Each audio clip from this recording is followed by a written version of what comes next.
3장 1절부터 12절까지 읽었습니다. 자, 마태복음 3장 1절부터 12절까지 말씀 함께 읽습니다. 시작. 그때에 세례 요한이 일어나 유대 광야에서 전파하여 말하되 회개하라, 천국이 가까이 왔느니라 하였으니 그는 선지자 이사야를 통하여 말씀하신 자라. 일러서되 광야에 외치는 자의 소리가 있어 이르되 너희는 주님의 길을 준비하라, 그가 오실 길을 곧게 하라 하였느니라.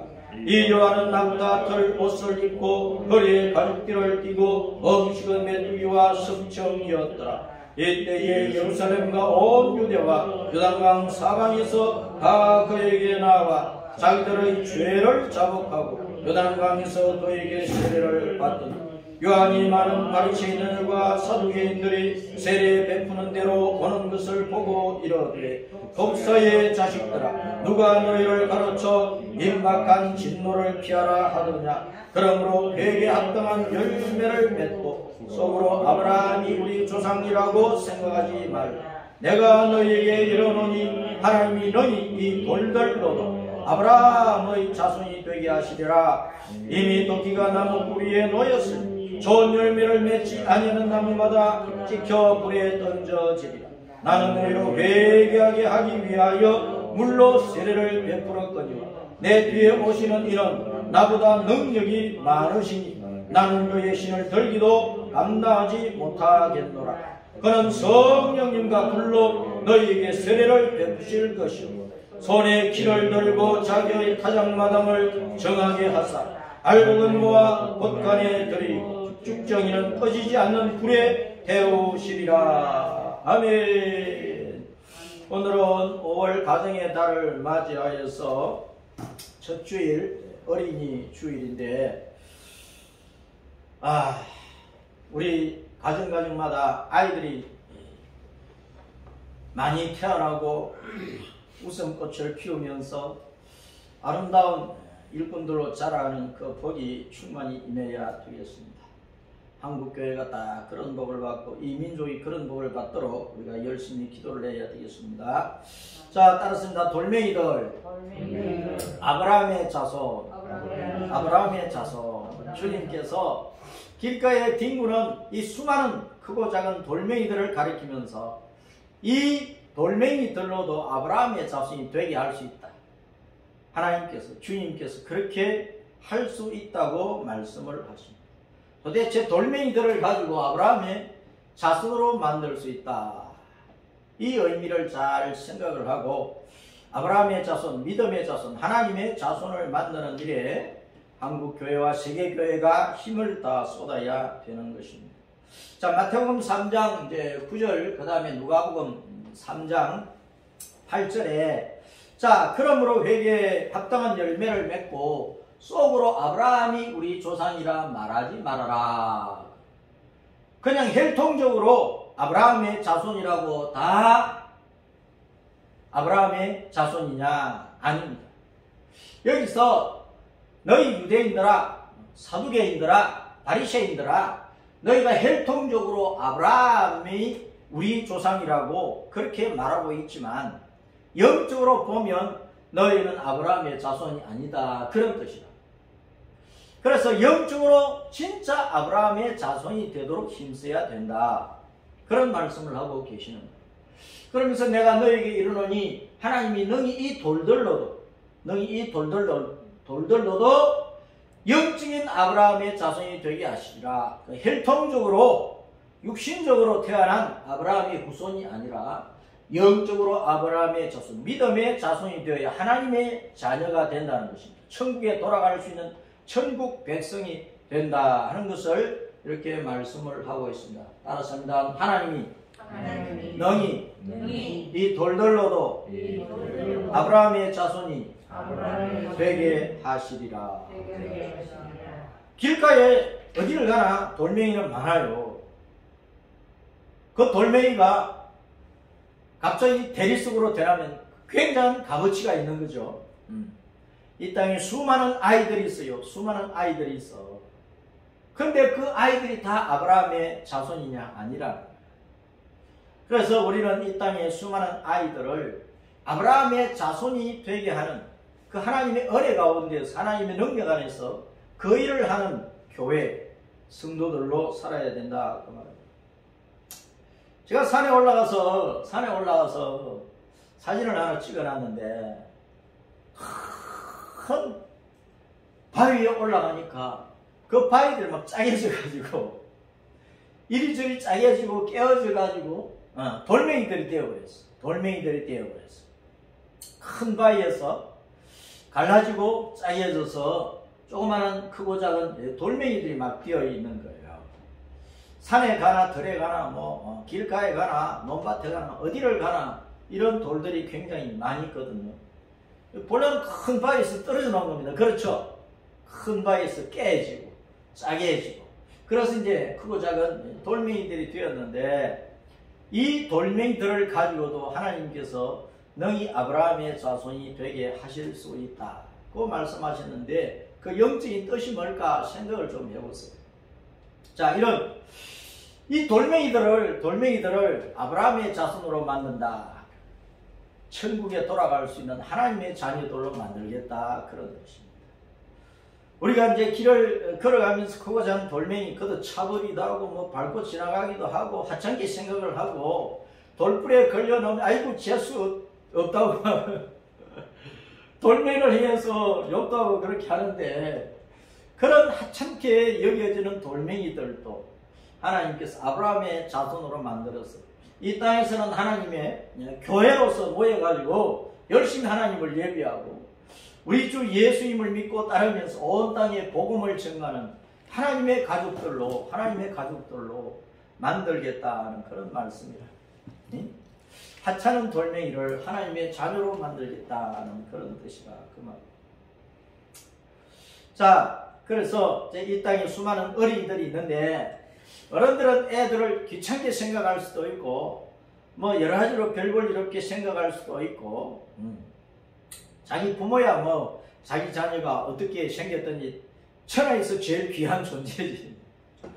그런데 일반적으로 어른들은 애들을 좀 성가시게 굴면 또 애를 먹이면 근심을 만들면 애들은 귀찮게 여긴다고. 자, 그러나 애들이 쭈삣쭈삣한 돌멩이 같이 생겼던 크고 작은 볼품없는 돌멩이처럼 생겼을지라도 그 어린이는 그 아이는 그 때를 위해서 자라고 있는 거예요.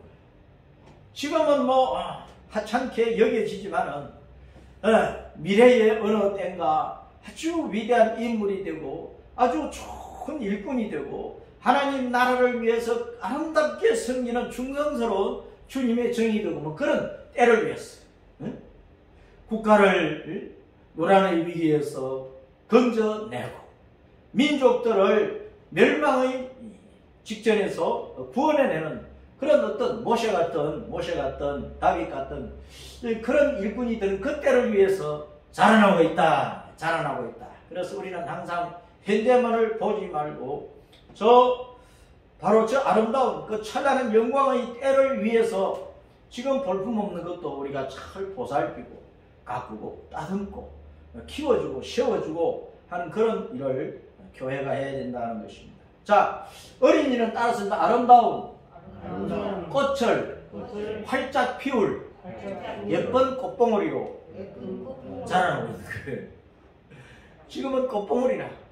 그런 앞으로는 아름다운 활짝 꽃을 피울 거예요. 꽃을 피우면 열매를 맺는 뭔가 큰 일을 할 수 있다는 것입니다.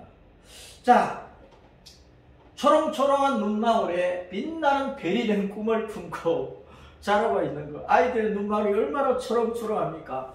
그 눈망울 속에는 큰 꿈이 담겨있어. 앞으로 하늘에 큰 빛나는 별이 되고 이 민족의 별이 되고 이 사회를 위해서 찬란한 업적을 남기는 별이 되는 꿈을 안고 자라고 있다. 그 말입니다. 자, 어린 나무들, 어린 초목 같지만 장차 큰 집을 세우는 기둥으로, 덜프로 그렇게 자라나고 있는 거예요. 지금은 밟으면 밟히고 하는 그런 힘없는 아주 잘 부러질 수 있는 그런 어린 나무들이죠. 그러나 장차는 큰 집을 세우는 천년 말년 가는 집을 세우는 큰 제목들로 지금 자라나고 있는 거예요. 길가에 거듭 차이는 그냥 밟혀 지나갈 수밖에 없는 그런 돌멩이 같지만 장차 큰 반석이 될 소망을 가지고 지금 자라나고 있는 거예요. 자, 흙 속에 파묻힌 모래알 같지만은 따랐습니다. 아름다운 값진 보석들로 자라고 있어. 그렇게 자라도록 우리가 가꾸어야 된다 그 말이에요. 장래에 주님의 집을 가득 채울 하나님의 자녀들을 우리가 그렇게 키워야 돼요. 지금 수많은 아이들이 주님 품 안에 안기지 못하잖아요. 하나님의 교회에 나오지 못하잖아요. 믿는 부모들도 자기 자녀들을 하나님의 온전한 자녀들로 못 키우고 있다. 그러니까 우리는 하나님의 자녀들로 세우는 일에 마음을 쓰고 관심을 두고 기도하고 축복하고 투자해서 키워내야 된다는 것입니다. 이 세상 마지막에는 온 세계 선교를 마무리할 수 있는, 땅까지 복음을 전해야 되는 그 선교를 마무리할 수 있는 예수님의 증인들로 키워야 돼요. 예수님의 증인들은요, 목숨을 걸어버리는 것입니다. 순교자들. 그냥 예수님을 믿는 신자가 아니고 목숨을 다하여 예수님을 섬길 수 있는 그런 증인들로 키워내야 된다는 것입니다. 그 사명이 한국교회, 세계교회에 있는데 오늘 어린이 주일에 우리가 여러 가지를 생각을 해봐야 됩니다. 따라서 읽어봅니다. 시작. 대한민국은 아이들을 국가의 미래로 키우고 있는가? 또 민족의 정체성과 국가 간이 투철한 홍익인간으로 키우고 있는가? 또 가정마다 부모는 자녀들을 가문과 사회를 빛낼 일꾼으로 키우고 있는가? 또 교회는 아이들을 아브라함 같은 하나님의 자녀로 키우고 있는가? 가정과 사회, 국가, 세계의 환경이 아이들 교육에 다 적합한가? 또 하나님의 계명과 법에 따른 윤리 도덕의 인간으로, 참 윤리적인 도덕적인 인간으로 키우고 있는가? 어때요? 이걸 생각을 해보면 하나도 온전한 게 없어. 하나도 제대로 되는 게 없다고요. 여기서 다 빗나가고 있어. 교회뿐만 아니고 이 나라 전체가 어린아이들을 이렇게 키워야 돼요. 이렇게 키우는 일에 대통령과 국회와 모든 장관들, 교육부, 특별히 교육부 관계자들, 또 교회의 모든 목회자들과 교회의 중직자들과 교회 모든 성도들이 이런 일에 관심을 가지고 투자해야 된다. 아이들이 국가의 미래입니다. 우리 민족의 이념은 모든 사람을 널리 이롭게 하는 사람을 키우는 데 있는 것입니다. 뭐 그런 것을 생각하면 제대로 하나 된 게 없거든요. 자, 그래서 우리는 어떤 아이를 원하는가? 우리 아이들이 어떻게 자라기를 원하느냐 하는 것입니다. 읽어봅니다. 시작.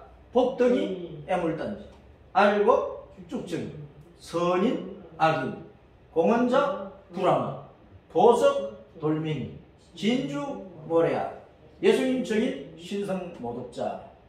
자, 여러분, 오늘날 이 세상을 보면 신성 모독자가 얼마나 많이 늘어납니까? 아이나 청소년이나 청년이나 장년이나 노년이나 배운 자나 안 배운 자나 남자나 여자나 할 것 없이 하나님을 모독하는 시대가 되어버렸다. 하나님의 법을 비아냥거리고 짓밟는 악한 시대가 되어버렸어. 하나님의 뜻과는 정반대로 하나님을 계속 거슬러서 살아가는 이 시대가 되어버렸어. 이러한 시대에 우리는 아이들을 예수님의 증인들로 키우는 일에, 예수님의 진짜 신자들로 키우는 일에, 목숨을 다는 제자들로 키우는 일에 헌신을 해야 된다. 한국교회 책임. 오늘날의 문제점이 굉장히 많은데요. 자, 보세요. 읽어봅니다. 시작. 모태에서부터 스마트폰과 노는 태아들. 모태에서부터 엄마가 그렇게 노니까. 그 다음에 성 정체성을 무너뜨리는 교육. 지금 온 세계가 제3의 성까지 인정을 하고 있습니다. 남자나 여자나 자기가 남자이면서도 나는 여자야 라고 생각하면 너는 여자로 인정을 해줘야 된대. 그런 법을 만들고 있는 거예요. 남자나 여자나 나는 남자인데 나는 여자다. 나는 여자인데 여자로 태어났는데 여자임에도 분명한데 여자가 나는 남자다라고 인정하면 그 남자로 인정을 해줘야 된다고 법을 그렇게 고쳐버리고 그렇게 만드는 짓을 하고 있다.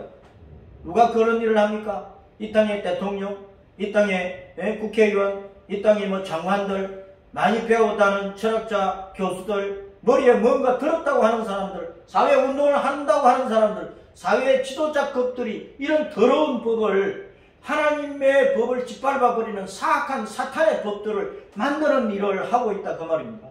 이거 심각한 것입니다. 여러분. 이것 때문에 외국의 어떤 나라들에서는요, 교수가 또는 선생님이 아이들에게 남학생, 뭐 여학생 그런 소리를 제대로 못한대요. 남학생들아, 뭐 여학생들아 그렇게 불러서. 그런데 그 남학생 가운데 나는 여자로 인정하는데 왜 남학생이라고 하느냐. 또 여학생 가운데 나는 남자로 인식하는데 왜 여학생이라고 부르느냐. 그러면서 막 아주버 떨고 부모들이 뭐 고발하고 그런 일들이 생긴다는 거예요. 지금 세상이 그래요. 또 윤리 도덕이 파괴된 사회 환경을 보세요. 지금 온 세상이 소돔 고모라처럼 되어가고 있다. 온 세상이 소돔 고모라 성의 사람들이 타락했던 것보다도 더 크게, 더 엄청나게, 더 더럽게 타락되어 가고 있습니다. 성적으로. 소돔 고모라 성은 동성애가 만연해가지고 하나님께서 유황 불비를 쏟아부어서 지진이 일어나게 해가지고 그 성을 멸망시켜버렸거든요. 그 성을 멸망시켜버렸다. 자, 그런데 오늘날 세상이 지금 그렇게 되어가고 있다니까. 그렇게 되어가고 있습니다. 정신과 인격이 파괴된 채 육체 욕망대로 그냥 사는 거 사람. 자기 육체가 하고 싶은 대로 사는 거예요.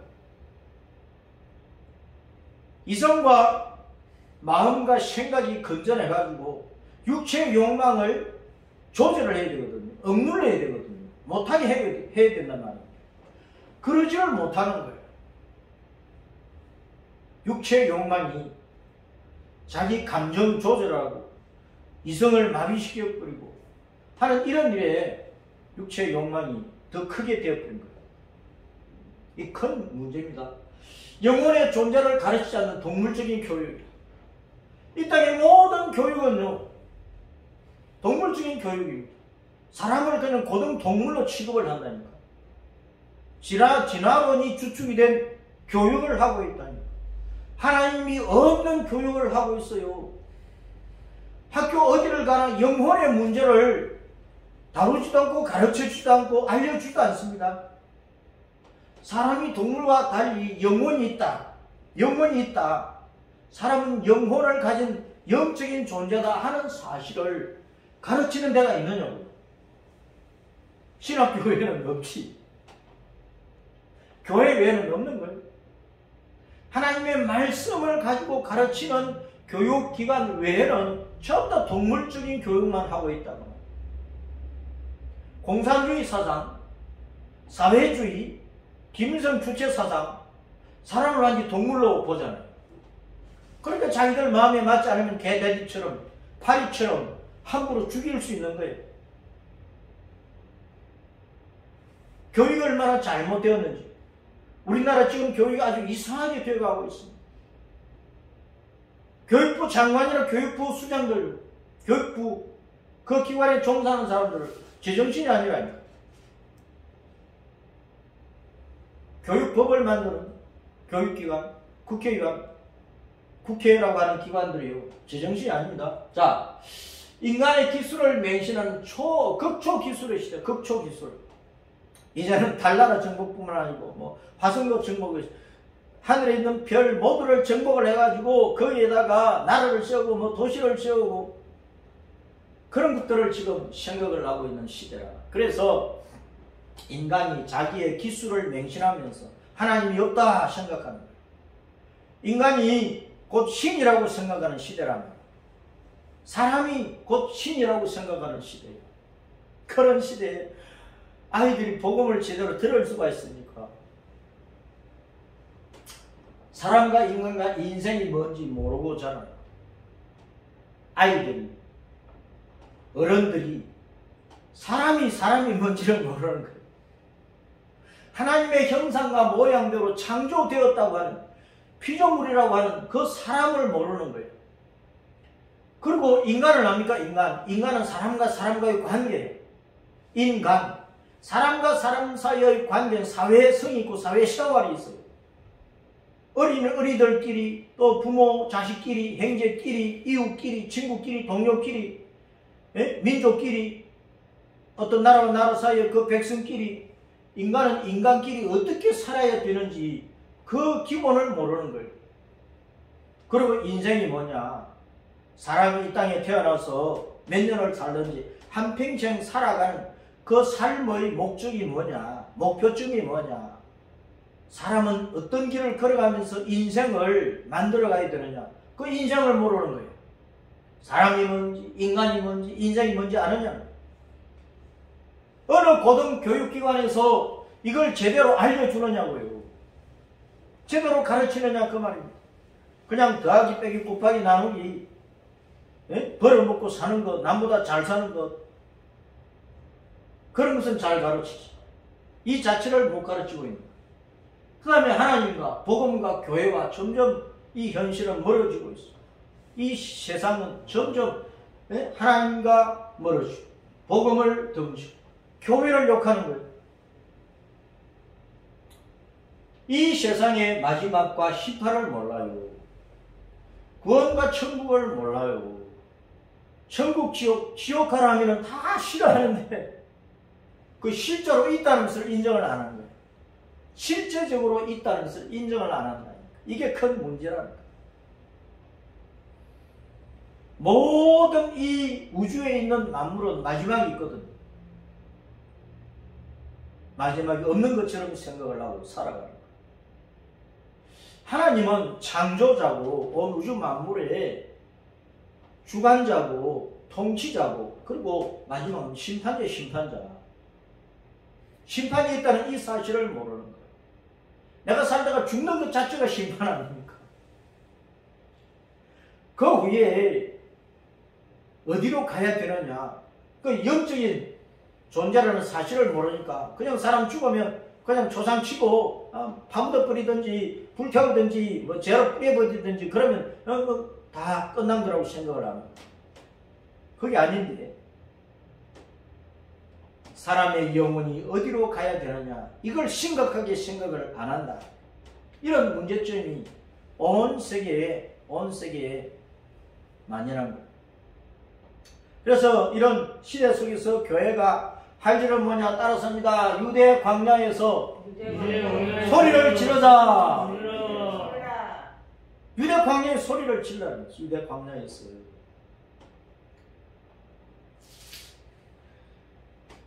그때의 세례자 요한이 이르러 유대 광야에서 전파하여 말하되 유대 광야에서 전파를 했대. 유대 광야에서. 오늘날 이 온 세상이 유대 광야라는 그 자체를 그 사실을 알아야 된다. 유다라는 말은 자복한다. 또 감사한다. 찬송한다. 칭송한다. 축복한다. 그런 뜻입니다. 그 유대 광야, 이 세상이 유대 광야야. 모든 이 땅에 사는 사람들 하나님 앞에 회개해야 될 존재들이라고. 하나님 앞에 다 죄인들이기 때문에 자기 죄를 회개하고 자복해야 된다고.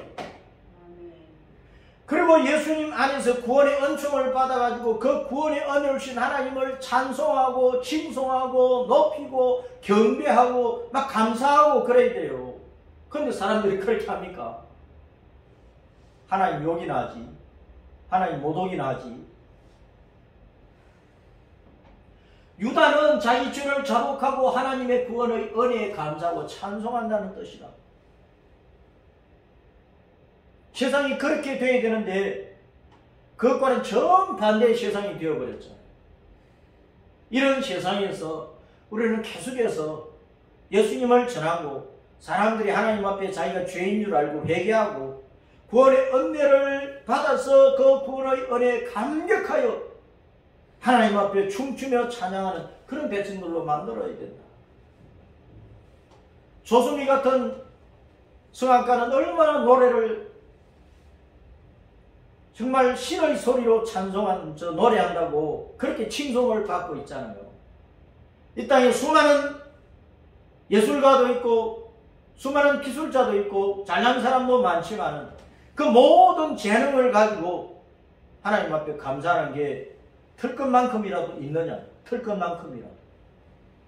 털끝만큼이라도 있느냐 그 말이에요. 다 자기가 영광 다 받았대요. 모든 박수갈채를 그가 다 받았대요. 하나님 앞에 감사를 제대로 하느냐? 우리가 오늘 또 아침 먹고 나왔어요. 이 땅에 수많은 사람들이 먹고 마실 수 있는 것들을 하늘 공간을 통해서 땅과 땅 속에 있는 것들을 통해서 바다와 바다 속에 있는 것들을 통해서 모든 만물을 통해서 우리 사람들이 먹고 마시며 숨쉬고 살아가고 할 수 있는 모든 은혜를 다 누가 주셨는데 자기가 이 땅에 태어나 살아가는 거 자기가 열심히 노력을 했지만 그 타고난 그 재능 천부적인 소질 그 누가 주셨는데 자기가 열심히 수고해서 그 자리까지 올라갈 수 있는 그 밑바탕 그 근본 자질 그 천부적 소질을 누가 주셨는데 그런데 하나님께 감사하는 사람들이 얼마나 되느냐. 광야란 말은 미드발이라고 하는 이 단어는요 말씀으로부터라는 뜻입니다. 미드발, 미는 뭐뭐로부터 프람이라는 뜻이고 더발은 따발은 말하다 스피커 말하다에서 온 단어예요. 광야라고 하는 이 뜻은 말씀으로부터 은혜를 받아야 사는 곳이라 그런 뜻입니다. 일반적으로 문자적으로 광야는 황무지입니다. 황무지. 돌짝밭 치고 사막이 초목이 제대로 자랄 수가 없어. 전골과 뱀 같은 독충들만 우글거리고 저 숨어있는 산적들과 강도떼들이 나타나서 지나가는 사람들을 다 죽이고 다 뺏어갈 수밖에 없는 그런 황무지야. 일반적으로. 자, 그런 황무지에서는 누군가 나를 보호해주고 내 갈 길을 바르게 가리키면서 바로 저쪽으로 가야 된다고 내 방향을 제대로 가르쳐주면서 인도해 줄 자가 필요하고 내게 음식을 공급해 주는 자도 필요하고 오아시스 저기 가면 오아시스 있다고 마실 물이 있는 곳을 알려주든지 물통에 생수를 가져다가 줄 사람이 사막에는 다 그런 것이 필요하다고. 광야는 그런 것이 다 필요하다고 말이에요. 낮에는 햇빛을 가해줄 수 있는 것이 필요하고 사막은 밤 되면 기온이 뚝 떨어지니까 나를 따뜻하게 해줄 수 있는 것이 필요한 것이 사막이야. 그런 광야에서 사람은 자기 혼자 살 수 없는 거예요. 누군가의 도움을 받아야만 은혜를 입어야만 사는 곳이 광야란 말이에요. 그와 같이 광야라는 말은 말씀으로부터 그런 뜻입니다. 따라서 광야. 미드발. 말씀으로부터. 그래서 우리는 하나님의 말씀으로부터 복음을 듣고 예수님을 알고 구원의 도리를 알고 구원받는 은혜를 받고 영생을 얻고 하나님의 자녀가 되어서 십자가 믿음의 길을 따라가면 천국에 간다. 그 복을 말씀으로부터 받는 것은 말씀으로부터. 신구약 이 모든 말씀 창세기부터 계시록까지 모든 말씀으로부터 우리는 인생을 정말 복되게 풍요하게 행복하게 살 수 있는 은혜를 받아가지고 사는 거예요. 그 유대 광야는 이런 영적인 뜻을 가지고 있습니다. 유대 광야에 사는 이 세상 모든 사람들이 끊임없이 하나님의 말씀을 들어야 돼, 복음을 들어야 돼, 예수님이 누구신지를 계속해서 들으면서 배워야 돼, 예수님을 붙들어야 돼, 예수님을 꽉 붙들어야 된단 말이에요. 예수님만 붙잡고 가야 돼요. 근데 예수님 붙잡지 않아. 말씀 안 들어. 세상에서 온갖 쓸데없는 소리는 들을 수 있는 게 수없이 많아. 아이고, 핸드폰, 스마트폰을 통해서, 집에 가면 텔레비전을 통해서, 뭐 세상에 나가면 온갖 종류의 사람들을 만나면서, 차 마시면서, 쑥덕거리고 소곤거리고 온갖 소리를 다 듣잖아요.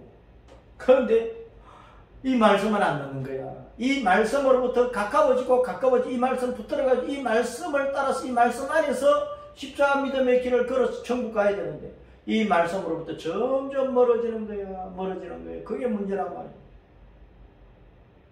그래서 교회는 오직 성경을 붙들어야 돼. 이 말씀을 자꾸 이 말씀을 들어야 돼. 이 말씀을 따라가야 돼. 이 말씀을 전해야 된단 말이야. 온 세상 사람들이, 유대 광야 같은 이 세상에 사는 사람들이 하나님의 말씀을 듣고 자기 죄를 자복하고 예수님 구주로 믿어 하나님의 자녀가 되어가지고 천국 가는 구원의 복을 받은 그 은혜에 감격하여 하나님께 감사하고 찬송하는 사람들로 만들어가야 된다.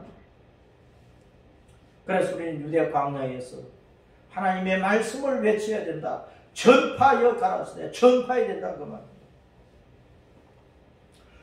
시종일관 이 땅의 모든 사람들이 신언을 듣게 해야 돼. 따라서 신언. 하나님의 말씀. 하나님의 말씀을 듣게 해야 돼요. 천국 복음을 전파해야 된단 말이에요. 회개하라 천국이 가까이 왔느니라. 이 말씀을 전해야 돼. 따라서 회개하라.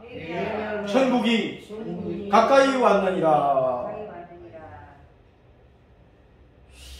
이게 교회가 할 일이고, 그러면서 교회는 이 사회에 모범적인 모습을 보이고 모범적으로 살아야 되는데, 자 보세요. 세례자 요한의 행색을 우리가 본받고 살 수 있습니까? 세례자 요한의 행색을 우리는 본받고 살아야 돼. 그런데 이 세상에 뭐 백화점에 유명한 상표를 가진 그런 옷만 입으려고 그러고, 그런 가방만 메고 다니고, 그런 신만 신고 다니고, 그런 허리띠만 차고 다니고, 세상에서 가장 값비싸다는 것, 가장 좋다는 것, 우리는 그런 것만을 가지고 살고 싶어 하잖아. 자동차가 대중화된 시대에 그래도 사람들은 뭐 1억, 2억, 수억 가는 그런 좋은 차를 타고 다니고 싶어 한다고. 그 차 타고 다니면은 국산차는 그냥 아예 귀찮게 생각한다니까. 세례자 요한이 낙타 트롯을 입고 허리는 가죽띠를 띠고, 가죽 허리띠를 띠고, 그 먹는 메뚜기와 석청, 야생꿀이었어. 메뚜기와 석청이었다니까. 야생꿀이었다니까. 광야 생활을 하는 풍찬 노숙자 생활을 한 거예요. 풍찬 노숙, 바람을 먹고 이슬을 맞으며 자는 거야. 밥이 뭐 제대로 있으니까 바람 맞으면서 어두운 밥을 먹는 거야. 바람 맞으면서. 집이 없으니까 바람을 막을 공간이 없는 거야. 그냥 바위 밑에서, 나무 밑에서, 길거리에서. 다음 뭐 지하철 역사, 화장실 안에서 그렇게 자고 먹고 하는 거지. 풍찬 노숙자. 요 색강역에만 가도요, 저녁마다 어떤 이제 한 60대나 되었을까 남자가 헐 색강역에서 저녁이 되면 거기서 뭐 라면이나 먹고 그냥 자더라고. 바람 맞으며 어두운 밤 먹고, 이슬 맞으며 하늘을 천장으로 삼아서 그 자는 거야. 세례자 요한이 그런 풍찬 노숙 생활을 했어요. 세례자 요한이. 돈과 부여와 사치와 육체의 향락을 버린 생활이었다. 오늘날 세상 사람들이 여기에 다 빠져있는 거야. 여기에 다 빠져있는 거야. 그래서 점점 타락한다고 말이야. 이 세상에 북이 영화를 부렸다니까. 부렸다니까. 왜? 오직 이 말씀 따라가니까. 자기를 선제로 세워주신 그 요 하나님만을 믿고 따라가니까 나중에는 예수님 만났어. 이제 예수님만 붙으니까 오직 주님의 입이 되어서 광야에서 외치는 생활을 합니다. 오직 주님의 입이 되어가지고 회개하라 천국이 가까이 왔다. 요 하나님의 입, 예수님의 입이 되어서 광야에서 외쳤다고. 오늘날 교회, 오늘날 모든 성도들도 주님의 입이 되었어. 주님이 하실 그 말씀을 우리가 해야 되는데, 사실은 따지고 보면 주님께서 우리의 입을 사용했어. 우리의 입을 마이크처럼 스피커처럼 사용을 했어. 우리의 입을 사용을 해 주님께서 하실 말씀을 하시는 거예요. 거기에 우리는 스피커처럼 쓰임을 받아야 되는 거예요. 그게 주님의 입이 되는 거예요. 아멘. 그러면 우리는 항상 외쳐야 됩니다. 따라서 이제 회개하라. 천국이 가까이 왔느니라. 이 말씀을 외쳐야 된다. 그래서 교회가 영적으로 갖추어야 될 것은 뭐냐?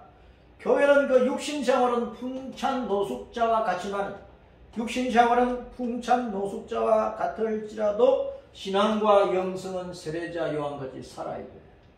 신앙과 영성은 세례자 요한처럼 살아야 돼요. 세례자 요한이 무슨 옷 입고 살았다고요? 낙타 트롯을 입고 살았어. 낙타는 성경에 보면, 구약 성경에 보면, 예? 정한 동물, 부정한 동물을 구별하는 그 말씀 보면 낙타는 약대, 낙타는 부정한 동물이에요. 부정한 동물. 깨끗한 동물이 아니고 부정한 동물이야. 더러운 동물이야. 낙타 트롯, 더러운 죄를 늘 회개하라, 그런 뜻입니다. 낙타 트롯을 입고 살았다. 하나님 앞에 나는 낙타처럼 부정한 인간입니다. 나의 죄를 용서해 주십시오. 주님의 은혜가 아니면 내가 죄를 용서받을 길이 없습니다. 그 회개하는 생활이랍니다. 낙타 트롯을 입고 죄를 회개하면 나중에 주님께서 천국에 갈 때 무슨 옷을 입혀주셔? 흰 옷을 입혀주시지. 우리는 백의의 신부들이라. 백의의 신부들, 흰 옷 입은, 흰 드레스 입은 예수님의 신부들이라고요. 우리가 예수님 만나기 전에는 낙타 트롯을 입고 사는 더러운 죄인들이라는 사실을 알아야 된단 말이에요. 그래서 우리 늘 회개하고 살아야 되는 거예요. 회개하고 살아야 되는 거예요. 레위기 11장 4절, 신명기 14장 7절에 낙타는 부정한 동물이야.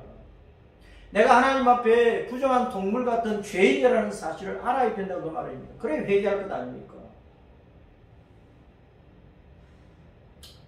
그 다음에 세례자 요한은 허리에 가죽띠를 띄었어. 가죽띠. 가죽 허리띠를 띄었어. 에베소 6장 14절에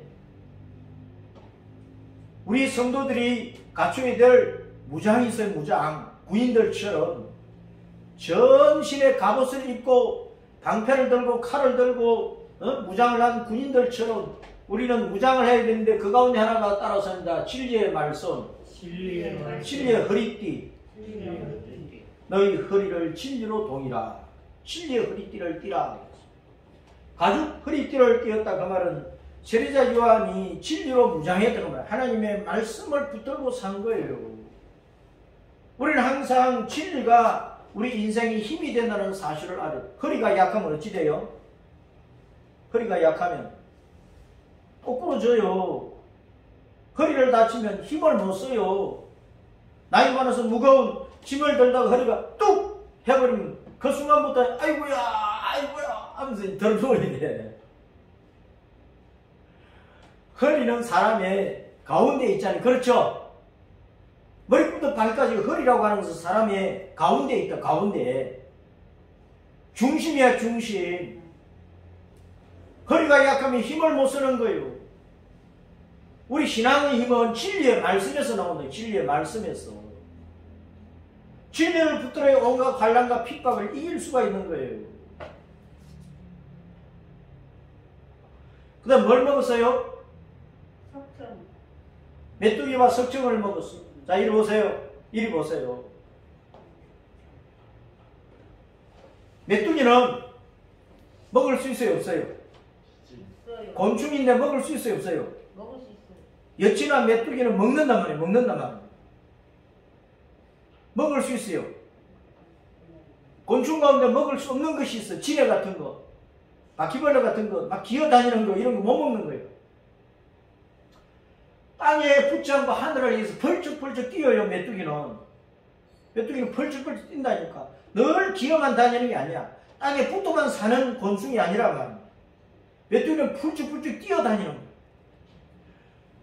메뚜기는 뭘 상징하느냐? 우리가 이 땅에 살아도, 사람이 이 땅에 살아도 땅에 그만 바라보고 땅에 붙어 살면 안 된다 그 말입니다. 우리는 언젠가 훌쩍 뛰어서 하늘나라로 올라갈 소망 가운데 살아야 되는 거야. 메뚜기는 그런 것을 보여주는 거야. 땅에 붙어서 살지 않는다. 훌쩍훌쩍 뛰어서 사는 거예요. 우리는 이 땅에 붙어서 천년만년 살 존재가 아닙니다. 땅에 그만 파먹고 사서는 안 된다 그 말입니다. 우리는 언젠가 훌쩍 뛰어서 천국으로 올라가야 될 하나님의 자녀들로 살아야 되는 거예요. 메뚜기를 먹었다는 그걸 나타내는 거예요. 우리는 하늘에 소망을 두고 살아야 되는 거예요. 베드로서 3장 13절에 의인들이 사는 저 하늘과 땅, 새하늘과 새 땅을 바라보라고 하시는 거예요. 이 세상은 주님께서 오셔서 심판을 해버리기 때문에 새하늘과 새 땅을 늘 바라보고 살아라고 말씀을 하고 있습니다. 우리는 훌쩍훌쩍 뛰는 메뚜기처럼 언젠가 이 땅에서 훌쩍 뛰어서 어디로 가요? 어디로 가? 어디로 가요? 천국으로 갈 거란 말이에요. 또 세례자는 뭘 먹었어요? 석청을 먹었어. 석청. 돌 사이에 있는 맑은 꿀을 먹었다고. 돌석자 맑을 춘천. 벌들이 산에 가면 돌 밑에다가 집을 짓기도 하고, 나무가 있는 그 나무 오래된 고목에는 그 구멍이 파져있는 그 나무 굴 속에 벌집을 만들기도 하고 하는데, 그 야생 꿀은 성경에서 뭘 나타냅니까? 다른 하나님의 말씀. 주님의 말씀의 맛이 내게 꿀보다 더 답니다. 송이꿀보다 더 답니다. 성경을 꿀이라고 하는 거예요. 작은 책 요한계시록을 꿀이라고 하는 거예요. 꿀. 에스겔 선지자가 에스겔 3장에 보면은 하나님께 이 두 마리를 씹어서 먹어버리라. 씹어서 먹어버리라.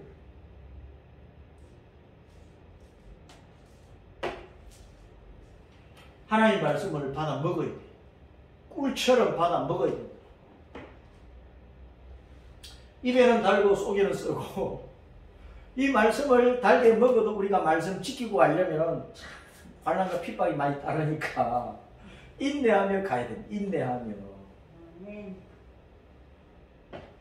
예수님 믿고 천국 가는 그 과정 속에는요, 우리가 모든 환난과 핍박을 참고 견디고 승리하면서 가야 되는 과정이 있다. 이 땅에서 예수님 믿는 것은 자기 십자가를 지는 일이란 말이에요. 예수님 믿기 때문에 그 다음부터는 많은 환난과 조롱과 핍박이 사회로부터 막 오는 거예요. 집안에서 야 이놈아 조상 제사 안 지르고 너는 불효자식이야 그러면서 예수님 믿는 것들은 다 쌍놈들이야 그런다니까. 제사 안 지내니까. 예수님 믿고 가니까 육신적으로 지나던 친구들 다 떨어지는 거예요. 그럼 친구들이 조롱하지. 저 예수쟁이 하면서. 직장에서 내가 예수님 믿으니까 신앙의 양심 따라서 다르게 뭘 하려고 하면 뇌물 받아 먹는 것들은 그냥 뭐 쫓아내려고 그런다. 눈에 가시로 생각하고.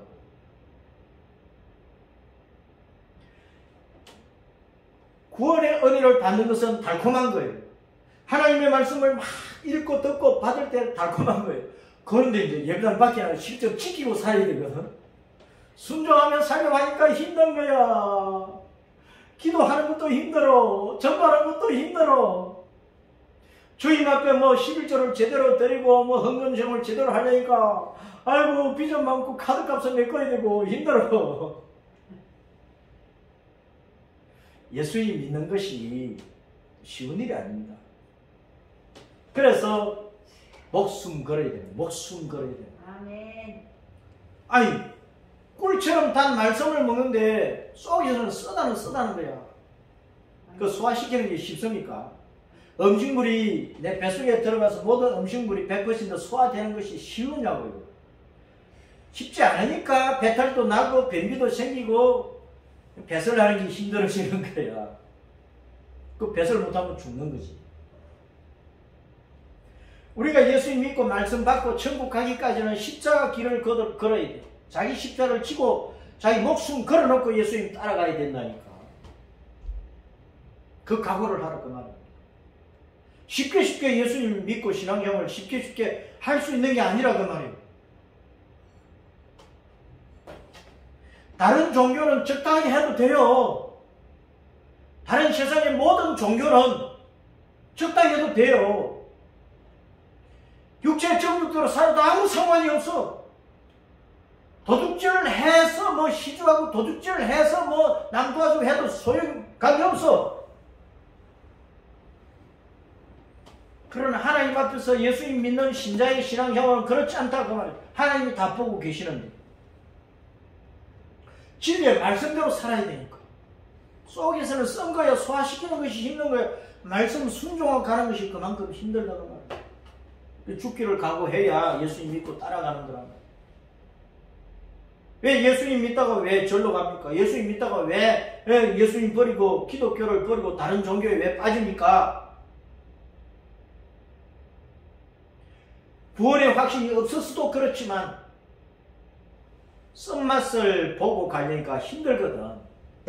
십자가 지고 가려니까 괴롭거든. 그러니까 에이 다른 종교로 가자 가는 거예요. 왜 기독교 신자가 로마 천주교 왜 갑니까? 거기는 조상 제사 마음대로 한다니까. 마음대로 술 마시고 온갖 짓 다 한다니까. 그러나 교회는 그렇게 하면 안 된다는 것을 아는 거예요. 하나님께서 불꽃 같은 눈으로 보고 계신다는 거예요. 내 신앙의 양심을 지켜야 되는 거예요. 이 진리의 말씀 따라가야 된단 말이에요. 아멘. 그러니까 힘들단 말이에요. 그 힘든 과정을 통과를 해야 돼요. 아멘. 석청은 그냥 달콤한 게 아닙니다. 벌이 바위 밑에 집 짓는 게 쉽겠습니까? 나무꿀 속에 벌이 집 짓는 게 쉽겠습니까? 벌이 온갖 비바람, 어려움을 물리치고 그 꿀을 저장하는 게 쉽겠습니까? 추운 겨울을 나는 것이 쉽겠느냐 그 말이에요. 벌도 온갖 고난을 이겨내면서 꿀을 만들어내잖아. 우리가 영생의 꿀, 천국에 들어가는 꿀, 천국에 들어가서 얻는 영화로운 삶의 꿀을 얻으려고 하면은 벌들이 그 괴로움 다 이겨내는 것처럼 우리도 예수 믿고 따라가면서 당하는 모든 괴로운 어려움을 다 이기고 승리해야 된다.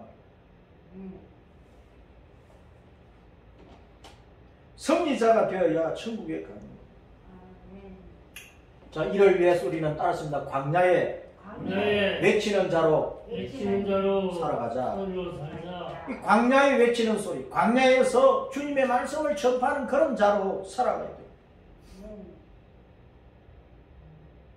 두 종류의 인간들이 있는데요. 애나 어른이나 남녀노소를 막론하고 광야의 외침을 듣고 외침을 듣고 많은 사람이 나와왔어요. 세례요한이 막 외치니까 예수님이 외치니까 많은 사람이 나와왔어요. 뭐 일제시대 때나 뭐 60년대 70년대 복음을 외치니까 대형 집회를 하니까 뭐 많은 사람들이 교회로 많은 사람이 여의도 강경으로 모였어요. 그 두 종류의 사람이 생기는 거예요.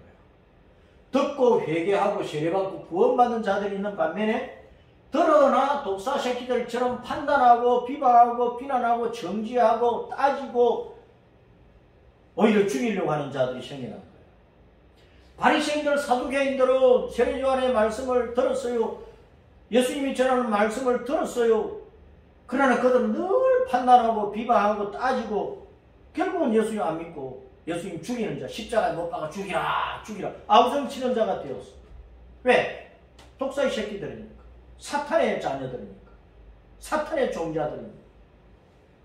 그러니까 같은 독사의 새끼들로 살았어도 말씀을 듣고 내가 이대로 살다가는 멸망하는구나. 나는 예수님을 믿어야 되겠구나. 그 회개하고 예수님 믿고 구원받는 성도들로 그 독사의 새끼들이 성도들로 변화되는 사람들이 있다고요. 그럼 어느 편에 우리가 서야 되겠습니까? 회개에 합당한 열매를 맺으면 아브라함의 자손이 되고, 독사의 눈과 혀와 이빨로 달려들기만 하면 독사의 새끼로 그냥 있는 거예요. 우리는 어디에 속해 있습니까? 아브라함 자손. 우리 아이들을 어디에 속하도록 이끌어야 되느냐 그 말이에요. 모든 믿음의 부모들이 잘 생각을 해야 되고, 교회가 주일학교를 통해서 이 세상 아이들을 이끌어 들여서 아브라함의 자손으로 만드는 일에 헌신해야 된다. 인생의 갈림길에 서는 날이 반드시 옵니다. 따라서 인생의 갈림길에 서는 그 날이 반드시 온다. 한 번 태어난 인생은 반드시 끝날이 오죠. 그렇죠? 죽는 그날에 인생의 갈림길에 서게 되는 거예요. 두 갈래 길에 서게 되는 거예요. 영생 천국으로 가는 윗길이 있고 아랫길은 사망 지옥으로 간다는 거예요. 윗길과 아랫길 갈림길에서 어디로 갈 거냐 하는 거예요. 회개와 믿음으로 구원을 받고 회개에 합당한 열매를 맺는 거룩한 신앙 생활 속에서 믿음의 일생을 마쳐야 윗길로 가는 거예요. 영장 폭락의 천국으로 돌아가는 거예요. 그런데 일평생 독사의 새끼들로 살아버렸으면 늘 하나님을 모독하고 복음을 던지고 교회를 그냥 비아냥거리고 복음 듣고도 곱한기 끼고 예수님 믿으라 하면은 야 이 새끼야 너나 잘 믿어라 그러고 천국 지옥이 있다 하면은 헤이 뭐 그런 게 있느냐고 그랬던 사람들 아랫길로 가는 거예요. 임박한 진노를 피할 수 없는 거다 그 말. 나는 어떤 길로 갈 것인가? 우리 아이들은 어떤 길로 인도를 해야 될 것인가? 아브라함의 자손으로 우리는 마땅히 이끌어야 됩니다. 갈라디아 3장 6절 7절 시작. 아브라함이 하나님을 믿음에 그것을 그에게 의로 정하신다함과 같으니라. 그런즉 믿음으로 말미암은 자들은 아브라함의 자손인 줄 알지어다. 혈통적으로 태어났다고 다 아브라함의 자손이 아니에요. 아브라함이 하나님을 믿은 것처럼 여호와를 믿은 것처럼 예수님을 믿은 것처럼 그도 믿어야 영적인 아브라함의 자손 하나님의 자녀가 되어 천국을 차지한다 그 말입니다. 3장 8절 시작. 또 하나님이 이방을 믿음으로 말미암아 의로 정하신 것을 성령이 미리 알고 먼저 아브라함에게 복음을 전하되 모든 이방인이 너로 말미암아 복을 받으리라. 이방인 가운데서도 아브라함처럼 여호와를 믿으면 아브라함처럼 예수님 믿으면 다 구원을 받아서 하나님으로부터 의인이 되는 은혜를 받아 천국에 돌아가는 복을 받는다 그 말. 그래 믿어야 됩니다. 믿어야 됩니다. 3장 9절 시작. 그러므로 믿음으로 말미암는 자는 믿음이 있는 아브라함과 함께 복을 받는다. 영생 천국의 복을 받는 거라.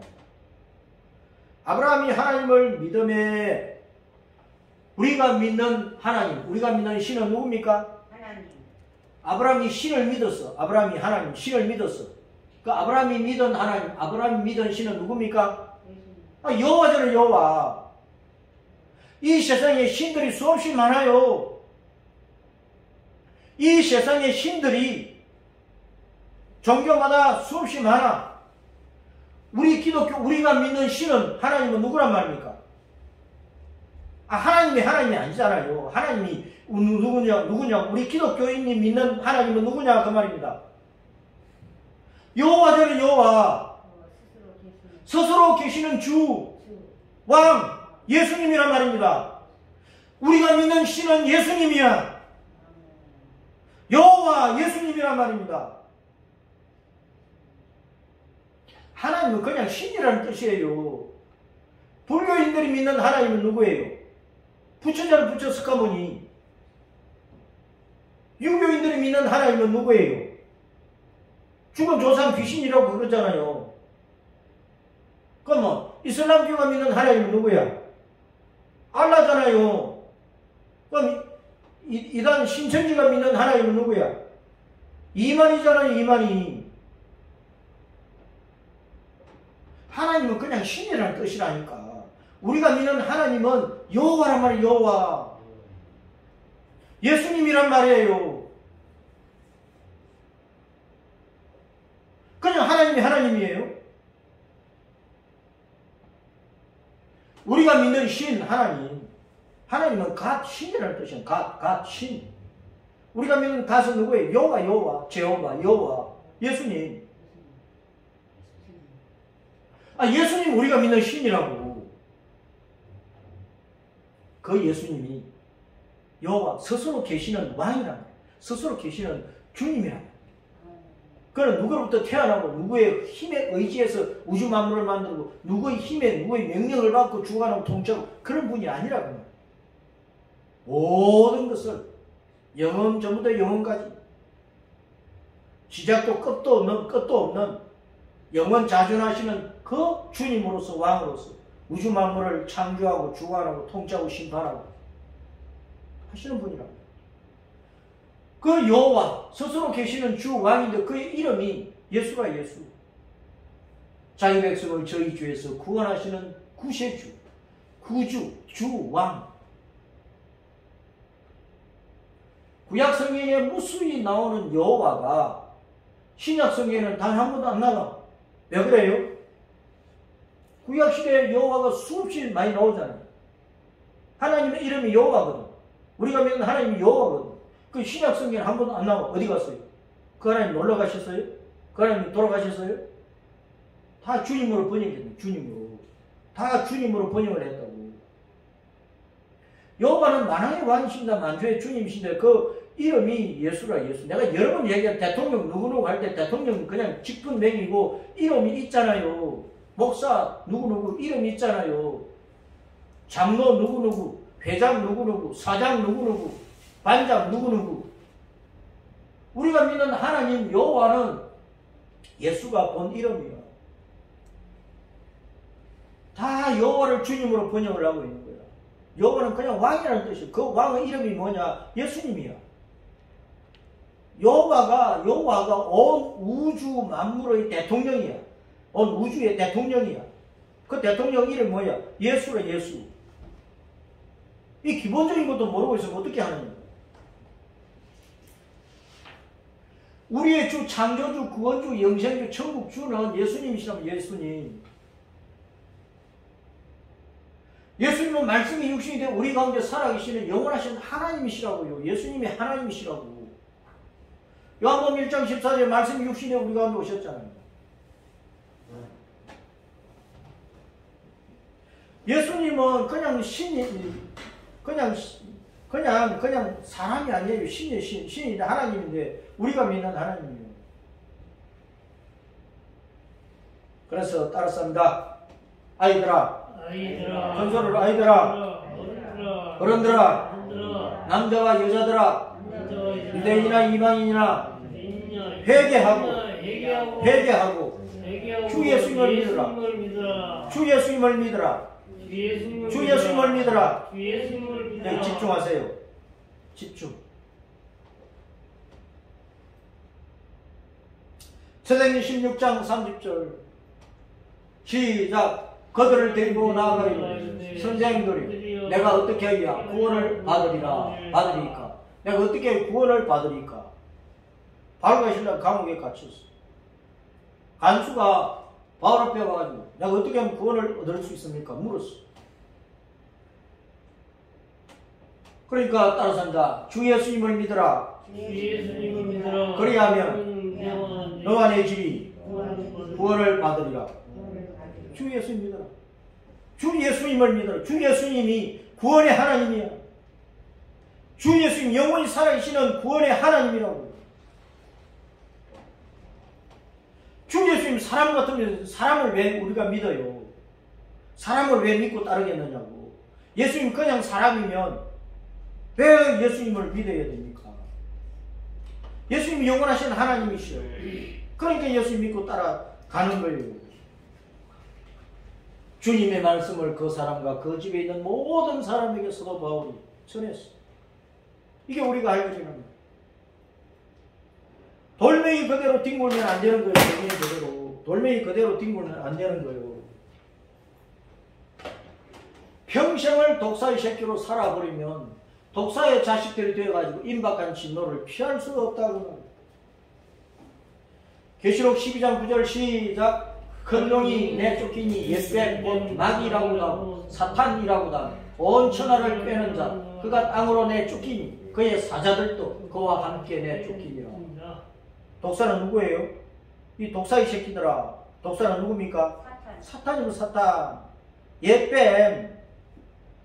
주님께서 야 독사의 새끼들. 세례자 요한 앞에 오기는 하지만은 말씀 복음은 받아들이지 않고 회개도 안 하는 그 바리새인 사두개인들을 해서 너희는 독사의 새끼들이다. 그 뜻이 뭐냐? 너희는 마귀 새끼들을 그 말입니다. 너희는 지옥 간다 그 말입니다. 심판을 피할 수 없다 그 말이에요. 하나님 영생의 복음을 듣고도 안 받아들이니까. 마태복음 16장 18절 시작. 또 내가 내게 이르노니 너는 베드로라 돌멩이라 내가 이 반석 위에 너릇바위 위에 내 교회를 세우리니 음부의 권세가 이기지 못하리. 주님께서 베드로에게 너는 베드로 페트로스라. 페트로스. 나는 페트라야 페트라. 내가 이 페트라 위에 내 교회를 세우리라. 너는 페트로스야. 너는 떨어진 돌멩이야. 길가에 굴러다니는 돌멩이와 같은 존재야. 내가 반석인데 페트라인데 내가 내 위에 반석 위에 내 교회를 세우리라. 베드로 믿고 구원받는 게 아니고 페트라 반석 예수님 믿어야 예수님 위에 서야 구원이 있다 그 말이에요. 그래서 아브라함의 자손이 된 돌멩이들은 뭐냐? 아브라함의 자손이 된 돌멩이들 시작. 자기 죄를 회개하고 예수님을 구주로 믿어서 구원 영생을 얻어 하나님의 자녀가 되고 예수님께 연합하여 예수님의 제자로서 예수님을 온 세상에 전하는 증인으로 살아가는 신자를 아브라함의 자손이 된 돌멩이들이라고 합니다. 그냥 돌멩이들이 믿음 안에서 아브라함의 자손으로 연합됩니다. 반석이신 예수님께 달라붙어서 큰 반석 널바위가 되어버린 거예요. 그걸 두고 말씀을 합니다. 이렇게 되는 것이 이 세상 아이들의 꿈과 미래고 아이들에게 이 광야의 복음을 전해줘야 된다 그 말입니다. 왜? 하나님의 진노가 가깝거든. 잎이 도끼가 나무 뿌리에 놓였으니 좋은 열매 맺지 아니하는 나무마다 찍혀 어디에 던져져요? 불에 던져져. 지옥 불에 던져져. 그러므로 회개하고 물 세례를 받았느냐? 세례 받아야지. 교회 들어와서 복음 듣고 세례 받아야지. 모든 성도들 앞에 자기 신앙을 예수님 믿는다는 신앙을 고백하고 그리고 물 세례를 받고 끝나면 안 돼요. 성령과 불로 주님께 세례를 받아요. 성령과 불로. 내 속에 믿음에 확신이 있고 예수님 사랑하는 마음이 불같이 일어나고 전도하고 싶은 마음이 불같이 일어나고 기도하지 않으면 안 되는 마음이 일어나고 진리의 말씀 따라 거룩하게 살아야 되겠다는 그 결심이 서고 성령의 은혜를 받아서 방언하고 통역하고 예언하고 막 예수님 이름으로 귀신 쫓아내고 병면을 고쳐버리고 하는 그런 기적과 이적과 표적의 역사 나라는 역사 막 일어나야 돼요. 성령의 세례를 또 받아야 된다. 물 세례 받고 안심하지 말고.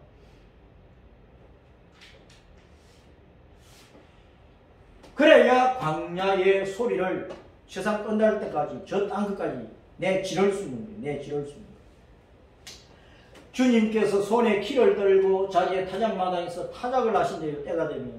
알고 모아가지고 곡간 천국에 끌어들이고 쭉정이는 영생이 없는 독사의 새끼들은 복음을 받지 않는 자들은 꺼지지 않는 지옥불에 던져버린다 그 말씀입니다.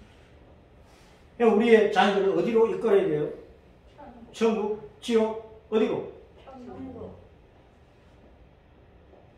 자, 아까 보여드린 대로 제가 산에 올라가서 큰 바위 위에 올라가니까 막 짜게지고 쪼개지고 돌멩이들이 되어버렸어.